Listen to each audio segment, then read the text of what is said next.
Probablemente has oído hablar del hombro congelado, pero si no es así, lo primero que debo decirte es que hombro congelado no es un diagnóstico, es una etiqueta, un nombre que usamos para saber de qué estamos hablando, aunque no sepamos qué es. El uso de estos nombres es común en medicina, supongo que lo sea en otras áreas del conocimiento. Lo malo de esta práctica es que nos da la impresión de que sabemos algo que en realidad ignoramos, o solo conocemos por sus manifestaciones externas. El hombro congelado define el dolor y la limitación de movimiento de la articulación del hombro que en mayor o menor grado limitan la función y la realización de las actividades de la vida diaria. Voy a mencionarte tres instituciones médicas de la más alta reputación que afirman no conocer por qué se produce el hombro congelado. Los enlaces los dejo abajo en la descripción para que ustedes puedan leerlo y juzguen por ustedes mismos. La primera es la Asociación Americana de Cirujanos Ortopédicos, que en su sitio web nos dice: las causas del hombro congelado no se comprenden plenamente. No hay una conexión clara con el predominio del brazo ni con la ocupación de la persona. La Universidad Johns Hopkins afirma que no se conoce con exactitud qué causa esta condición, y la Clínica Mayo nos dice que los médicos no están seguros de por qué sucede en algunas personas. La única verdad es que sí se conoce, y esto se conoce desde los años 1940, y se sabe que la causa más frecuente de dolor e inmovilidad del hombro es la presencia de puntos gatillos, desde que la doctora Janet Travers publicó su manual de los puntos gatillos. Hoy vamos a hablar del hombro congelado. Presentamos el canal y nos vemos a continuación.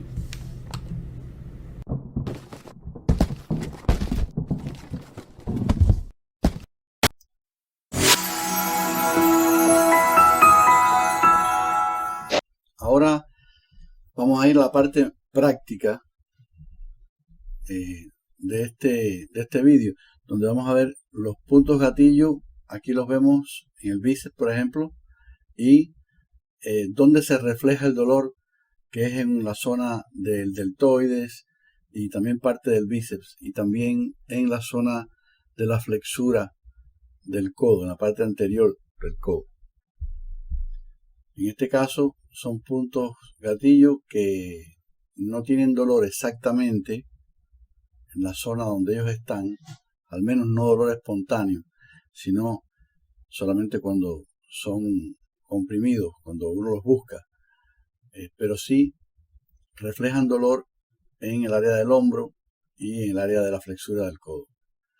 Vamos a ver también el coracobraquial, el punto gatillo en el coracobraquial, que también es un flexor del hombro, como lo es el bíceps.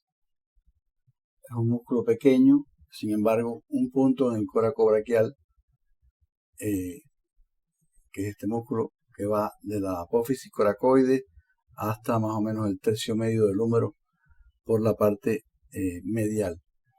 Vemos como ese pequeño punto pues ocasiona dolor referido, o sea, dolor en otra área donde él no está, acá en la parte externa del hombro y en la parte posterior del brazo y el antebrazo, e incluso un poco la mano. O sea, todo esto que está en azul acá y acá es el área donde este punto refleja dolor. Estos son los puntos que inician este dolor de hombro, que poco a poco va haciendo que el individuo pues utilice menos la articulación, se va restringiendo los movimientos y puede llegar a lo que estábamos hablando desde el principio. Puede llegar al hombro congelado o al llamado hombro congelado. Este otro ejemplo es el trigger point, la parte anterior del deltoides. El deltoides es este músculo que conforma la redondez del hombro y que tiene tres partes. Una parte anterior, que es esta, que participa también en la flexión del hombro. una parte media que se ve acá y que participa en la separación lateral del hombro, del brazo, y se llama abducción a este movimiento de separación, que ya lo habíamos visto anteriormente, pero para explicar que este músculo en su parte media es el que fundamentalmente, junto con el supraespinoso, hacen este movimiento de abducción. Acá, igual que habíamos visto antes en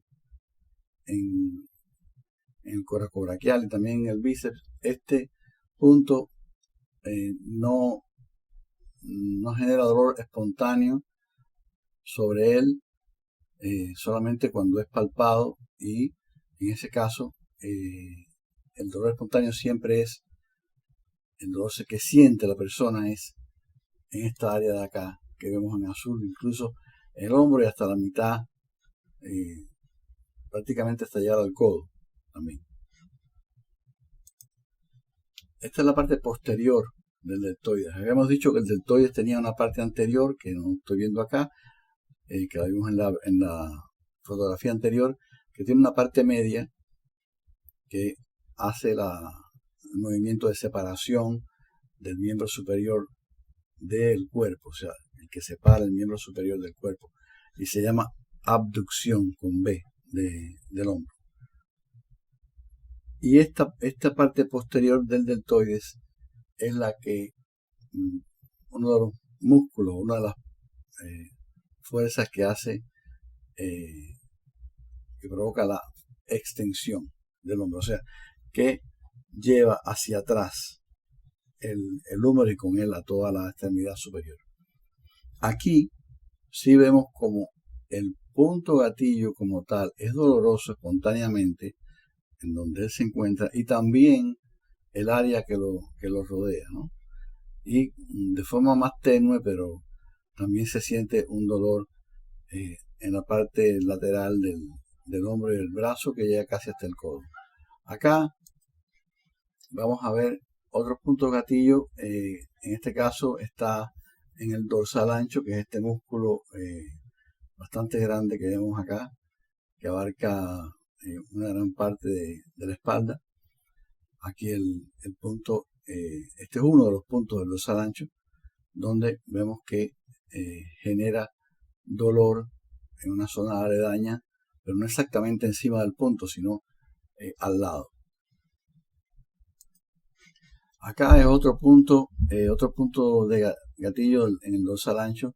En este caso se sitúa un poco más anterior que el precedente y no hay dolor sobre el punto, al menos de forma espontánea, pero sí hay un dolor que va hacia el abdomen, siguiendo la dirección del oblicuo, del abdomen, del músculo oblicuo, y puede llegar incluso a los genitales. Y también un dolor en la parte anterior del hombro. Es importante tener estos patrones en mente cuando uno hace un tratamiento de puntos gatillos, porque un dolor sentido en el hombro, pues sencillamente puede estar en un punto tan alejado como este, que está en el dorsal ancho, en la parte anterior del músculo. En este caso vemos al infraespinoso. Este punto acá ocasiona dolor en todo el reborde interno acá de la escápula, ¿no? Y estos puntos en el mismo músculo infraespinoso provoca dolor en el hombro, en la parte externa. Como le había dicho, este es otro de los músculos, en este caso que participan en el movimiento del hombro, y es un rotador por excelencia, igual que este músculo que está acá abajo, que es el redondo mayor. Perdón, el redondo menor. Acá los puntos en la parte media del deltoides.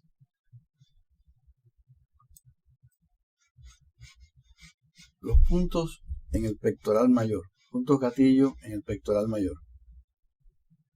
hay varios, pero en este caso estos de acá ocasionan dolor exactamente en la parte anterior del pecho, lo que a veces los pacientes confunden con un problema de cardíaco cuando esto se encuentra en la parte izquierda, y dan dolor en la parte sobre ellos mismos, y además en el brazo y hasta la mano, incluyendo los dos dedos medios de la mano. Aquí igual otros puntos en el pectoral mayor y su zona de irradiación de dolor. El pectoral mayor es un músculo que participa en la aducción y también en la rotación interna del hombro. Más puntos en el pectoral mayor, en este caso aquí en la parte superior, donde vemos que no hay dolor en la zona donde ellos están, pero sí un dolor reflejado en el hombro. Acá vemos los puntos en el redondo mayor, que es este músculo que está acá, y que causa dolor en el hombro y el brazo, incluso en la parte posterior acá del antebrazo. Este es el redondo menor, que junto con el infraespinoso pues realizan fundamentalmente la rotación externa del hombro, y este pequeño músculo, su punto gatillo, da un dolor referido a la zona posterior del hombro. Aquí hay un punto en un músculo que es bastante fácil de ser olvidado cuando se hace un tratamiento para puntos gatillo, que es el subclavio, que va desde la primera costilla hasta la clavícula y ocasiona dolor en la zona del hombro, también en el antebrazo, perdón, en el brazo y el antebrazo, e incluso en la mano y hasta el primer dedo. Aquí otra representación del dolor ocasionado por el subclavio en el brazo, el antebrazo, la mano, o sea, los dedos, y del primero al tercero. En este caso estamos viendo puntos en el subescapular.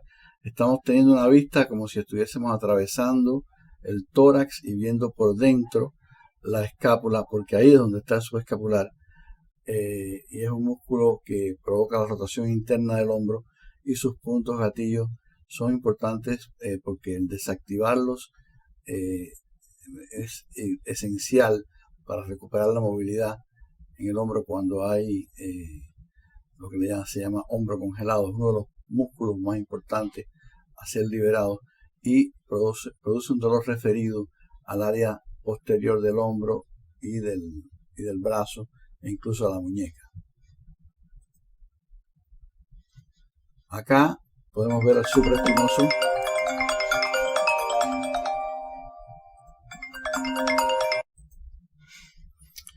Este es el supraespinoso, que forma parte del manguito rotador abductor, pero fundamentalmente su función es abducción, o sea, separar el húmero del cuerpo, el movimiento de abducción.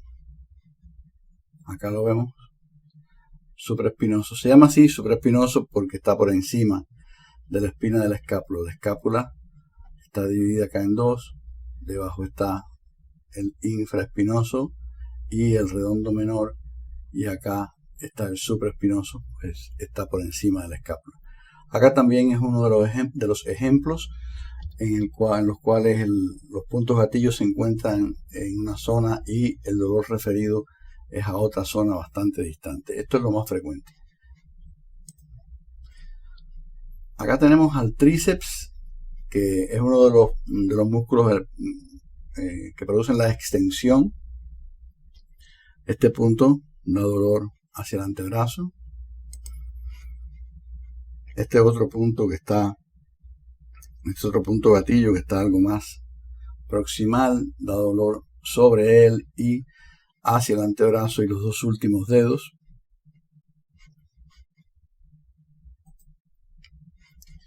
Y acá estos dos puntos que están cerca también de la parte proximal, pero en la parte media del miembro superior, en la parte media del brazo medial, ocasionan un dolor referido hacia el hombro y hacia el cuello, y también hacia el antebrazo. Con esto terminamos esta explicación sobre los puntos gatillo en cómo productores o como provocadores de dolor y de inmovilidad, que cuando se van sumando, pues provocan lo que se llama un hombro congelado, el hombro inmóvil, el hombro doloroso. Sencillamente la razón es que no se tratan, al no ser tratados apropiadamente, entonces pasan unos puntos, generan puntos en otros músculos adyacentes, etcétera, y así pues poco a poco se genera dolor en toda el área del hombro, del cuello, de la espalda, y donde participan también otros músculos que no hemos mencionado aquí porque no son parte propiamente del mecanismo de movimiento de la articulación del hombro, pero sí son muchas veces productores de dolor en el área del hombro y productores de inmovilidad por ese dolor referido, ¿no?, al área del hombro y del brazo. Hasta aquí este video, espero que les haya gustado. Nos vemos en el próximo.